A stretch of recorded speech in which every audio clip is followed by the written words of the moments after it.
Will President Joe Biden be impeached in 2023? Normally the answer would seem no. The loudest voices in Congress calling for this so far have been Representatives Marjorie Taylor Greene of Georgia and Matt Gaetz of Florida. These two are primarily good at getting on TV and don't seem to aspire at being good at anything else. But in the closing weeks of 2022, some rather sober-minded and astute conservative commentators began to suggest impeachment. That suggests momentum could increase. The National Review's Andrew McCarthy, a former federal prosecutor and brilliant legal commentator, and the Spectator's Domenech, a.k.a. Mr. Meghan McCain, both said the impeachment of Biden is warranted. These guys aren't firebrands by any stretch. Whatever Andrew McCarthy thinks, another McCarthy, presumptive incoming Speaker Kevin McCarthy, isn't keen on impeaching Biden. Though McCarthy is likely to clinch the House speakership, he won't likely be a strong speaker. He could also be pushed around by the hardliners in his caucus. On the flip side, with such a thin Republican majority, an actual impeachment would require buy-in from every faction of the House GOP. That might be less insurmountable than it seems. Recall that House Speaker Nancy Pelosi wasn't very interested in impeaching President Donald Trump early on. But the firebrands in her caucus pushed both her and the moderates into impeaching Trump over his Ukraine phone call that didn't include a discernible high crime or misdemeanor. The National Review's McCarthy is calling to impeach Biden over abandoning the southern border. Plenty of Republicans are already on board with impeaching Homeland Security Secretary Alejandro Mayorkas for letting the border collapse. But McCarthy argues that under the unitary executive standard, a cabinet secretary is only implementing the elected president's policies. Andrew McCarthy, who opposed the first Trump impeachment over Ukraine, supports impeaching Biden on a charge of dereliction of duty for failing to act as president to protect the border.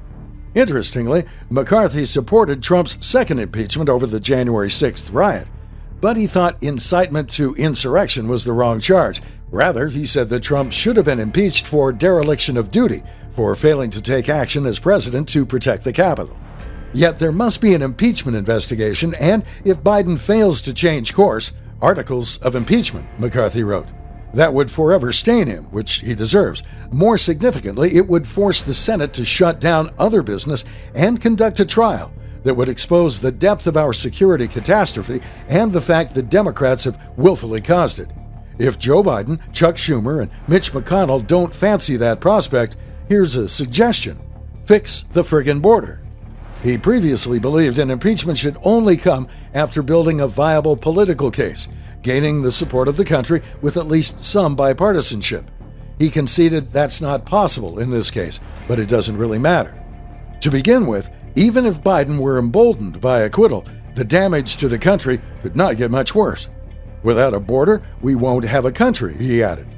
If there were an armed invasion of just a few thousand foreigners, a bare fraction of the foreigners now pouring in, who, while mostly unarmed, are transporting not insignificant amounts of deadly illegal narcotics, a president who refused to act would be impeached and removed forthwith. Biden is not merely refusing to act, he is intentionally doubling down on policies that exacerbate the crisis. To compare, the January 6th committee convincingly contends that Trump is unfit for the presidency because he not only failed to respond decisively to the Capitol riot, but took actions that exacerbated it. Domenech, by contrast, is proposing to impeach Biden over information from the Twitter files that shows Biden White House officials ordered Twitter to censor information from top doctors at top medical schools that wasn't in line with the administration's line on COVID-19. President Joe Biden repeatedly directed his staff to silence Americans on Twitter who disagreed with his policies, Domenech said in a tweet thread. Joe Biden should be impeached. Taking sides against the First Amendment in such an egregious way is treachery worth of high crimes and misdemeanors. If Trump had called NBC and told them to fire Rachel Maddow or risk their license, it would be no different. An intentional failure to protect the country from a flood of human traffickers, an onslaught of fentanyl from the border, and an apparent assault on the First Amendment would be serious charges. But it is a novelty in some sense for an impeachment, which is supposed to be based on treason, bribery, or other high crimes and misdemeanors.